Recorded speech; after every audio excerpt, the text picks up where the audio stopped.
Okay,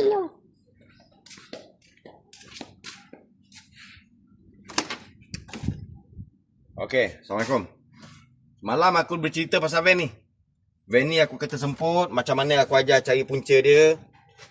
Jadi punca yang aku jumpa semalam tu adalah cap radiator. Tapi bila kita orang pasang, cap distributor. Bila kita orang ganti dengan melalui plug, api dia tak cukup padu juga. Last kita tukar coil pun sama agak, sudahnya kami tukar distributor. Jadi bila dah tukar distributor, hasil dia macam ni. Ni hasil api. Api mesti nak kena power. Itu yang pertama. Aku nak rem ni. Aku check dulu minyak hitam. Okey, minyak pelincir. Okey, ngam.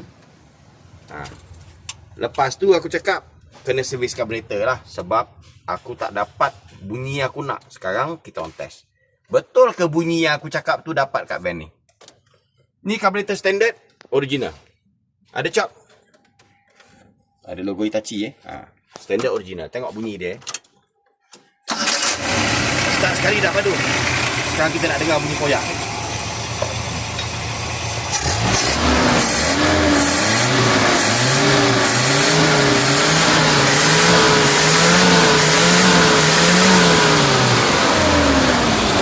Dapat itu yang aku nak. Bunyi tu dia tak sepu.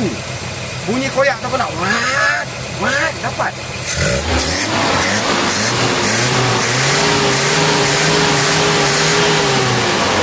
So, segala-galanya wajib padu. Api, minyak, carburetor, setting tappet, vacuum angin. Angin tak nak ada yang bocor. Mesti dia padu. Walaupun carburetor standard. Okey, jumpa lagi.